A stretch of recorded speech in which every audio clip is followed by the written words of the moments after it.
Hello everybody and welcome back to my channel. I am your host Mickey Dub and I am so excited for what I have planned for my intellectual subscribers in the coming months, and I'm just really excited to share this little project that I've been working on.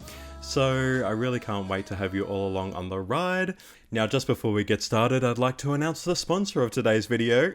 Just kidding, I only have 4,000 subscribers. Today I'm sponsoring myself. Now my project is called Who Is, and essentially we're just going to take the best and brightest K-pop stars. They don't even necessarily have to be best and bright, but people who I feel like are important and people that have a great history behind them, and just give your mind a little bit of food. So everybody, I really can't wait to take you all on this exciting journey with me. It's going to be a long ride, but it's also going to be a good one. So today we are introducing CL, and let's get it.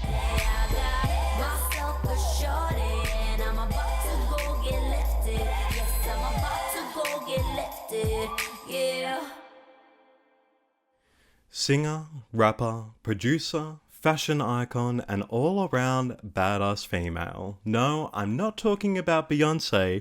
She's a little bit more to the east, a little more grunge, but just as groundbreaking.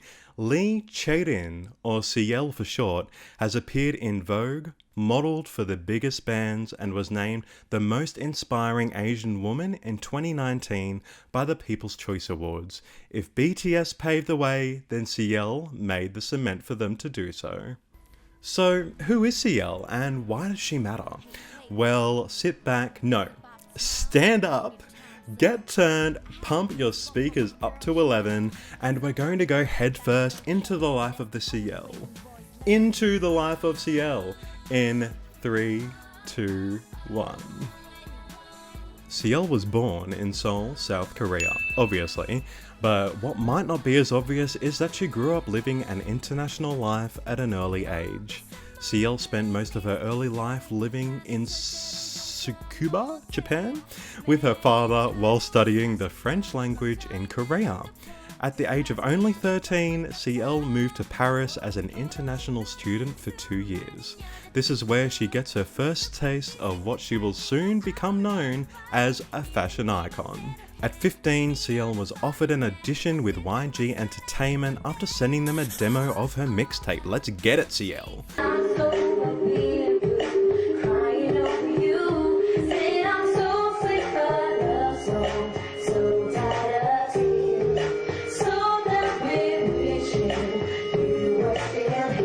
So fast forward 1 year and it's now July 8, 2009, and Miss Lee Chae-rin has grown up, grown out, and ready to take on the world. And yes, this day is the iconic moment where legendary girl group 2NE1 were created. And Lee Chae-rin had her new stage name officially known from henceforth as CL. And unlike the West, people's names said in the Korean language start with the family name first and then followed by the given name. So it's here that CL was officially born. Their first mini album, simply titled 2NE1, was a 7-song slap across the face. 2NE1 came to let the world know that this K-pop powerhouse was coming in hot and they're taking no prisoners. Coincidentally, this album was CL's first full circle moment in life, as a producer Teddy Park, a now staple of the K-pop industry, was pretty much the only celebrity CL looked up to as she was growing up. Now of course their debut album shot 2NE1 and CL into the Korean pop stratosphere, and they debuted at #1 on the official Korean music charts. And their third song, I Don't Care, won the coveted Song of the Year award at the 11th Mnet Asian Music Awards. And what a time that was, ladies and gentlemen. But let the internet know that they were the first girl group to win the award the same year that they debuted.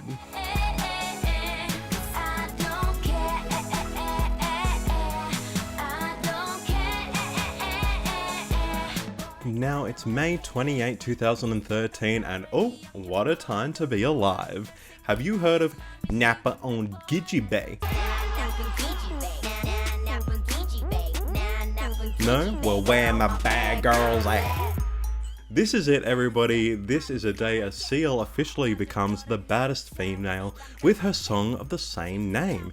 And yes, it is produced by the lovely Teddy Park, her now idol and best friend. So CL's really come full circle. If CL had any day, today would be her day. Now everybody goes on about 10 million views, 50 million views in the first 24 hours. Well, you know what? Back in 2013, Napayeon Gijibei got 1 million views in the first 24 hours, and that was a lot back in that time. Fun fact, the baddest female was originally titled Bad Girl, but was changed last minute due to the singer Lee Chae-rin releasing a song of a similar name.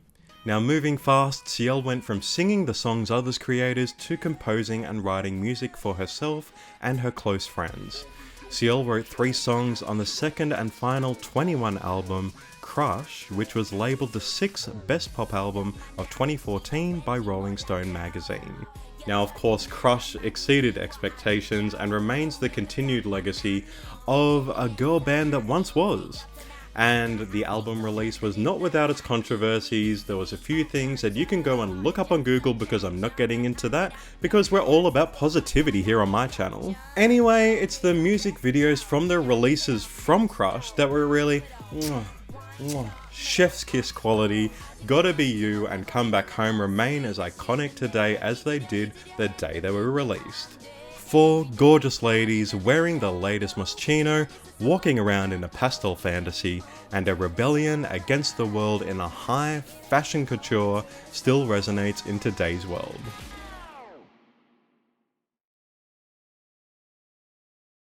Now, of course, with all things that are great, they must unfortunately come to an end.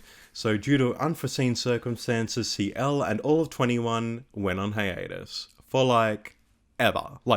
Literally forever. It's almost as if the years between 2015 and 2017 were like watching paint dry. Literally nothing happened and the world was craving for some 21 content. And the world was screaming at YG for that, but YG never turned up. And the silence was deafening. A glimmer of hope was afforded to K-pop fans everywhere when 21 performed a surprise medley at the 2015 Mnet Asian Music Awards. Unfortunately, the flame was almost burned out with the confirmed departure of Minzy in April of 2016. Months later, YG dropped another bombshell. 21 were to officially disband, much to the uproar of blackjacks everywhere. Now, their last single, Goodbye, was released in January 2017, and it was really inspired by a letter that CL wrote her now departed Minzy from 21. And even though this may be goodbye for 21 for now, CL's next chapter was just about to begin. But this next road is going to be the toughest yet. Hello, bitches.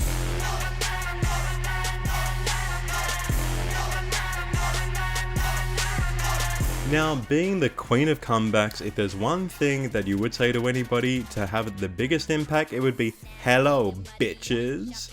And it's just really the best way to tell that you're done with your people's and your management's drama. But at least that's what they would like you to think. So what do you get when you take this really famous, talented woman and you force her into the Western market, you give her Justin Bieber's backup dancers, and you make her YOLO swag trap track? Very confused management decisions, really. Hello Bitches was one of 3 attempts CL had to break into the American market, and through no fault of her own, it became the running joke that CL and Western gratification were 2 things that will never work no matter how hard you try.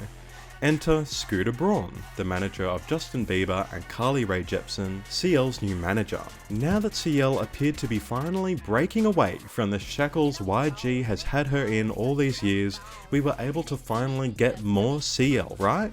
Wrong. Now, it's this part in CL's life that, I feel like I went through this whole journey for her, and I really feel like that a lot of her fans did as well.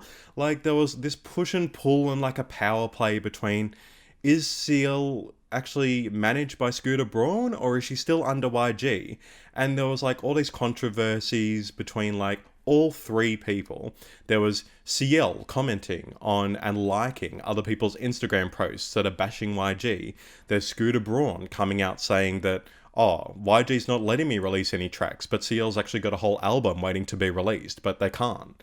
And I just feel like that this whole situation was frustrating. And I just feel like it's really an iconic moment in CL's life, even though as bad as it is, because I feel like we all went through that with her.